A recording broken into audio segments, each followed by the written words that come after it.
was the conductor of the poop explosions?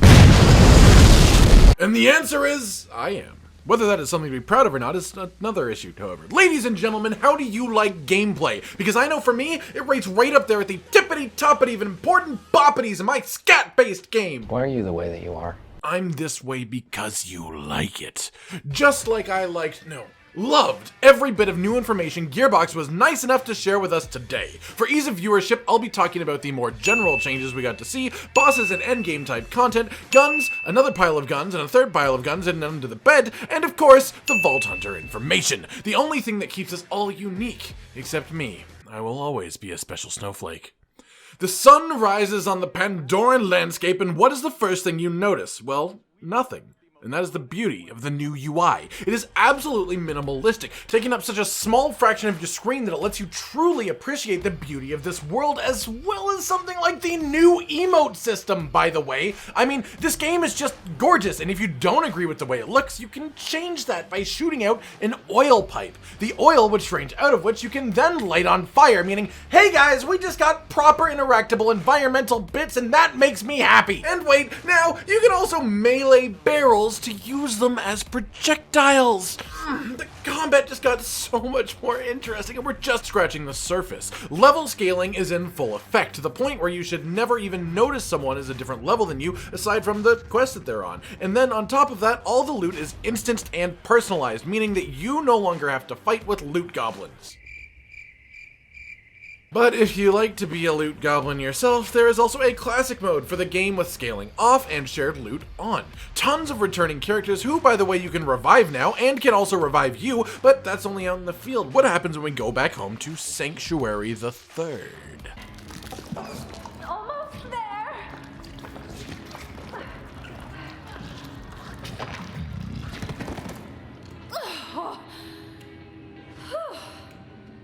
Surprisingly comfortable, you know? I don't know what I just watched, but I am mildly turned on. Just like the lights all over this beautiful spaceship that could take you out to the multiple planets that we are absolutely visiting, with all of these crazy and absolutely unique aesthetics, which should keep anything from feeling visually tedious at any point. I mean, these places just look so completely gorgeous. Back to Sanctuary though, all of your favorite characters have their own space on the ship, including my favorite character, the guns. Borderlands 3 introduces a super neat system where all the guns you may have left behind by not being able to pick them up, or even just not seeing them, get puked out of this trash machine back in the hub. And personally, I want nothing more than for that robotic mama bird to regurgitate directly into my backpack. Except maybe a place to rent. Oh, but we have that! That's right, you get your own bedroom! There's a base aesthetic tied to the room based on which character you're playing, but you can place the things that you find out there all around your room, customizing it to remind you of your own journey. And wait, that seems a little bit of a mundane activity in a Borderlands game, doesn't it? Unless the reason for it is that you have some downtime while actively playing the game. Let's talk about the bosses and the end game. No, I don't want to tell you.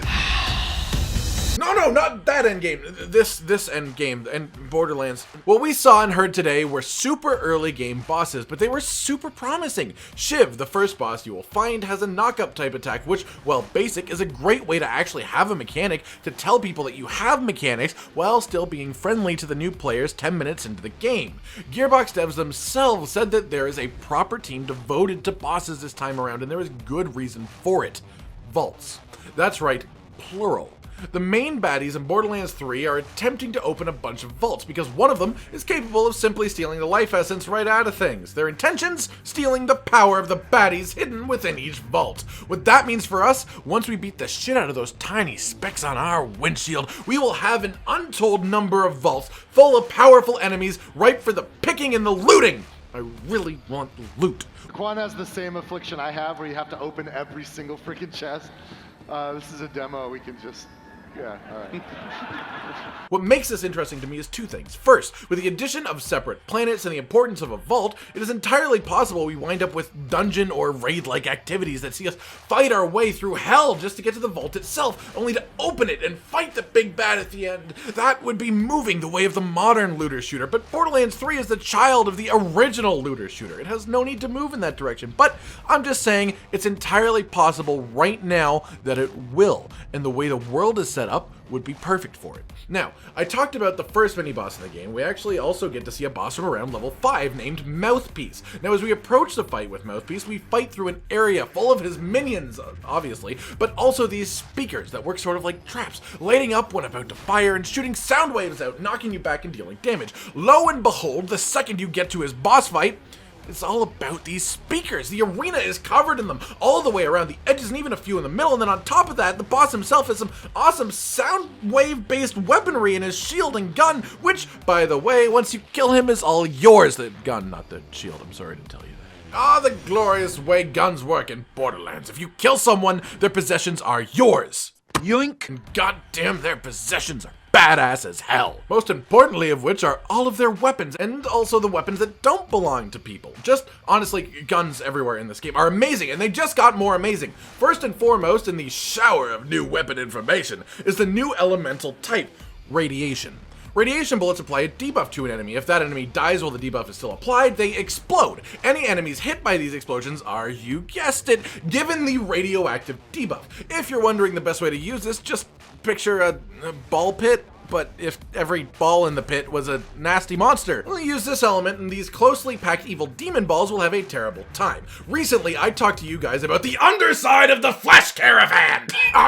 Sorry, no, the new weapon manufacturer perks. But as with everything else about this game, I'm finding out very quickly that there's an incredible amount of depth below the surface. Hyperion weapons can have shields when zoomed in, but that is just one part of a very large system full of weapon perks tied to the manufacturer. For example, the Atlas tracking pistol. You can use a tracking type grenade launcher attachment, and then all of your bullets will home in on targets painted by the tracker, creating this beautiful hail of death. But if you get something like an Atlas rocket launcher instead, you'll find yourself wielding a guided missile launcher. Explosions! Look, I know Torg said that earlier, but explosions are important! The point is that there is a base type of weapon perk for each manufacturer, but they expand in various directions dependent on the weapon itself. This Vladov pistol can fire micro missiles or bullets depending on the fire mode. This Maliwan weapon switches between fire and lightning and fire, only two, honestly. There are Meteor weapons that turn into bouncy balls, that turn into Merv rockets, and most importantly, turn into guns with legs. There are just so many glorious possibilities, and we're only looking at super early game weapons. The highest we got in the gameplay was this sticky explosive level 17 Torg pistol, which is pretty neat, don't get me wrong, but we have plenty of room to go up from here. The main trick or gimmick among the weapons seems to lay in the fire modes, which some guns now include an alternate shooting mode, which may sound like it could get repetitive, but what it essentially means is that you get to have two guns in one most of the time, and more niche weapons can actually see some use. You wouldn't want a gun that fires slow-moving missiles to be your main weapon. But when you can switch that weapon to also fire bullets as necessary, that gun seems so much more appealing, doesn't it? But not as appealing as Amara. You are very attractive! Torg, I meant gameplay-wise, but thanks anyways. You are welcome! Gearbox showed us some super sneaky peeks into the skill trees of 2 of the 4 characters, and what they showed has completely revolutionized the Borderlands skill system. First up, the big boy. All Vault Hunters now have 3 active abilities. Each of these abilities can be augmented and changed to fit your playstyle just that little bit more, but you also get access to tons of passives. Looking at this layout and what we have in front of us, I can confidently say that each of these trees themselves will likely be as complicated and interesting as an entire character from previous Borderlands game. And if that isn't exciting, then you should try bargaining with the Puke Collector! Sorry. The important thing to note with these 3 active abilities, however, is that you can only have one equipped at a time. Everything that guy just says is bullshit. Thank you. No, sorry, you can only have one equipped at a time unless you are Zane, the operative. Zane gets to have 2 active, and I hate him for it. Zane's abilities then are his Digiclone, which will go where you want it, take enemy fire, and of course fire back, but then just for the funsies, you can swap places with it at any point it is active, and you can use that in awesome ways. Ability 2, Electric Boogaloo, is Zane's Sentinel Drone. It lays down machine gun fire while also being able to fire grenades based on your currently equipped grenade mod. And just in case you were worried about without AI, you can actually actively mark the target you want your drone to focus, funneling your fantastic foresight into a pile of dead bodies you can claim as your reward. Zane's final ability is actually a barrier, an energy dome. This dome can block bullets, as you may expect from a large blue dome, but Gearbox CEO Randy Pitchford himself said that with the right augments, your bullets can actually change elements when fired through the dome itself. However, Mr. Pitchford is also known for saying, "What you want?" That's right, actually. Bit of trivia there. The Gearbox CEO is the voice actor for Crazy Earl. He is not, however, the voice actor for Amara. What a smooth transition. Amara, sadly, only gets to use one active ability at a time, but her choices come loaded with pain, and everything she has looks to pack quite a punch.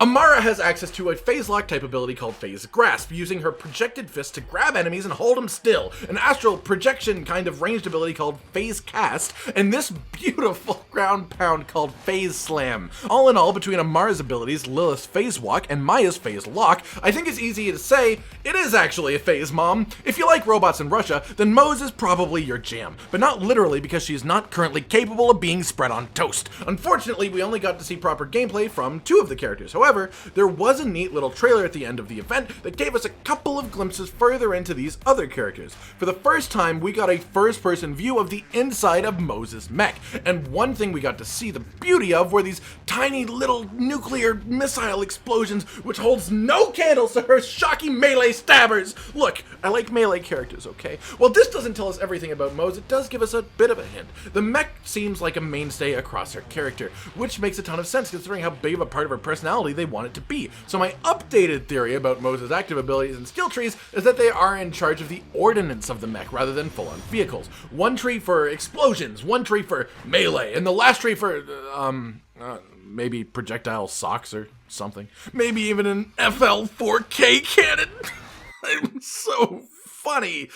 We didn't get a whole lot of new flak information, but we did get to see this little clip of somebody stealthily running that is absolutely him, showing him have an invisibility move at some point for some reason. I, however, choose to wrap that up as an augmentation or passive because I am far more interested in the potential of his skill trees. Let me take you back a second. Remember when I said Zane's drone lets you mark targets to tell the AI what you want dead? Well, it would be silly to think that that won't also apply to Flak's pet, for which I did just use the plural, because I still fully 100% believe that Flak's 3 skill trees, and therefore active abilities, are 3 fully different pets, built for completely unique purposes. Alright everybody, that's just about everything you need to know about the Borderlands 3 gameplay reveal. We have so many new things to consider, and I am going to just go sit in a corner for a while and happily daydream about the game I'll get to play in 4 months.